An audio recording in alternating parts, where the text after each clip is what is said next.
It's okay. You don't need to be scared. It'll be fine. They won't even know you're here, okay? Don't worry, we'll be starting any minute now. Just be quiet, okay? Don't say a thing. All right. Oh, I'm sorry. I don't know. I didn't even realize I was live yet. Oh my word. It's recording. Oh my word. Well, we'll just continue here. You know how it can be when you start talking to imaginary companions, right? I mean, when you start talking to imaginary companions, don't worry. It's fine. But welcome to Yellowstone Ghost Stories. Thanks for tuning in with us this Thursday. Appreciate you being here. It's a blessing to be able to share these stories with you. It's fun and it's neat. And sometimes it can be a little scary. And sometimes you might just start talking to imaginary companions. Imagine that. Most believers of ghosts and spirits think of them as remnants of the dead that are returned to haunt. But of course, this is only one perspective. You'll find the following story somewhat different than the routine. It brings light spirits from within oneself. For some, these spirits are most frightening of all. These inner spirits who live with us often quietly wait until we're all alone and most vulnerable. Then they creep into our minds and our bodies. These spirits are terrifying because they come from inside, and they are in essence the possessors of our deepest and darkest secret demons. It's fine. They won't know you're here. I promise. Sorry. It's said that Yellowstone National Park owes its very existence to 3 exploring parties who visited between the years of 1869 and 1871. The Yellowstone expedition, conducted in 1870, more commonly called the Washburn-Langford-Doane expedition, was probably the most important and definitely the most famous, for out of it came the notorious story of the birth of the national park ideal.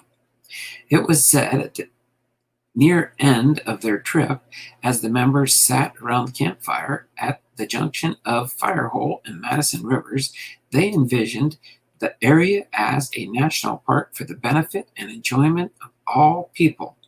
The rest, as they say, is history. The expedition took place in late summer and consisted of 18 men. Among them was a man named Truman C. Everts. He was an ex-U.S. assessor from Montana. And of all the members on the particular expedition, Everts was the least likely candidate for the trip. In fact, many historians have wondered why, at the age of 54, with little wilderness experience and extreme nearsightedness, Everts even considered taking the trip of this proportion. We know a little more about Everts than he was born in Vermont in 1816, the son of a ship captain, and spent time on his father's ship sailing on the Great Lakes as a cabin boy. At the time of the expedition, Everts was between jobs. He had lost his position at the assessor for the Internal Revenue in the Montana Territory and was all ready to return to the East Coast. So Everts' trip with the Washburn-Langford-Doane party was sort of a vacation, something to do while deciding what to do next. He was quoted as saying that it was a strange and marvelous tale about Yellowstone that had prompted him to go with the expedition in the first place. Unfortunately, Everts was to find that his curiosity for this strange and marvelous place would almost take his life.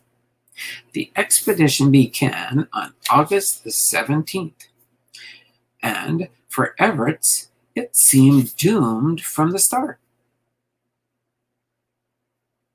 Within a week of departure, Everett became ill and stayed behind at the ranch while the rest of the party traveled on to explore. Everett caught up with them 2 days later. Soon after, Everett became separated from the party, and this time, adding to his plight, he lost his horse, which was a fate worse than death.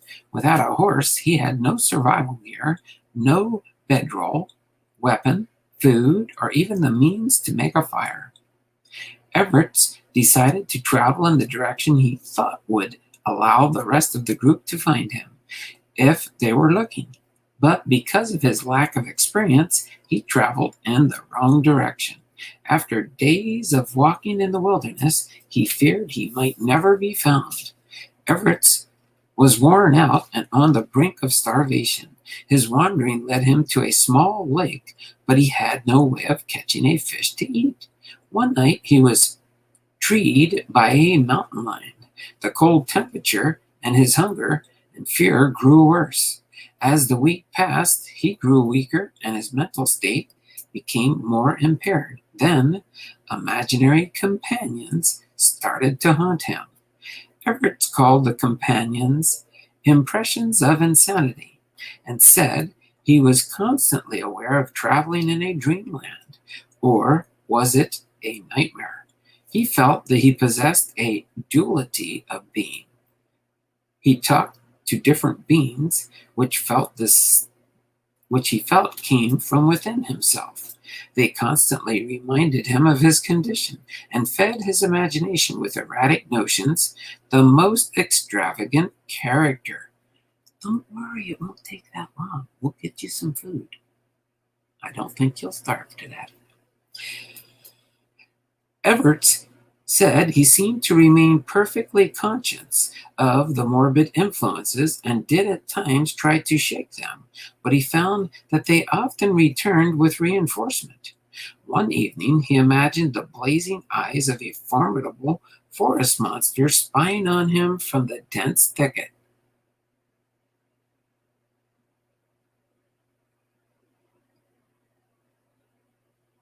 What is that? It looks like it's looking at me. One evening, he imagined the blazing eyes of a formidable forest monster spying on him from the dense thicket. Didn't we just hear that somewhere? Oh, that was you. I told you not to talk or say anything.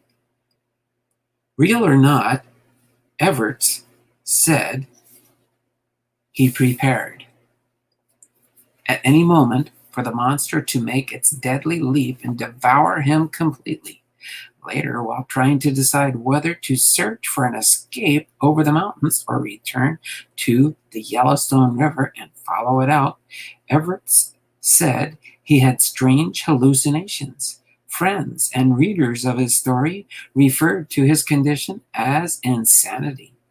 Everett, however, thought it providence that an old friend whose counsel he often sought appeared to him in the Yellowstone wilderness and admonished him to return to the river.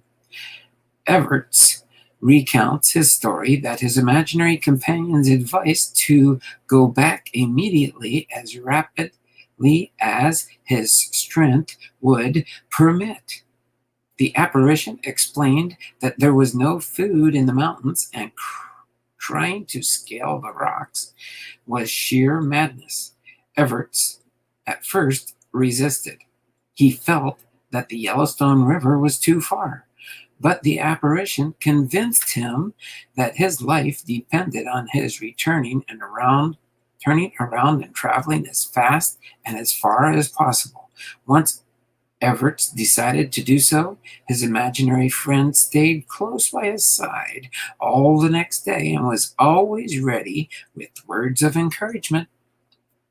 Eventually, Everett lost all sense of time. Days and nights came and went, but he remembers only being conscious of the fact that he was starving.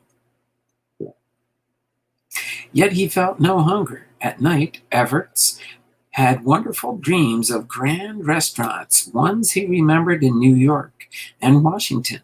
He dreamed of sitting down to tables of rich food, and when he awoke, he felt he had spent the entire night eating. When he finally reached the canyon of the river again, Everts was wet and cold. He was in terrible shape and prayed only for sleep and forgetfulness. We won't know for sure if Everett's prayers for forgetfulness were answered, but we do know that when he was found by Yellowstone Jack, baronet near Devil's Cut or Gut, some 50 miles north of where he became lost, he was inarticulate and irrational. He had been lost in the wilderness for 37 days. Truman C. Everts lived to tell his story of peril and never once denied the fact that he was visited, perhaps even saved, by imaginary companions.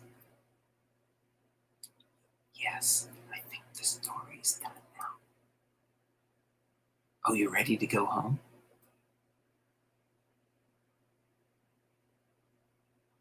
What? Well, I can't let you do that.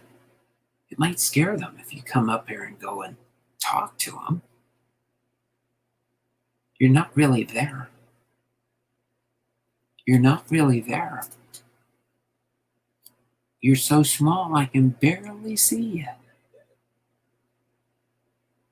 I can barely see you. I don't know what you're doing, but I can barely see you.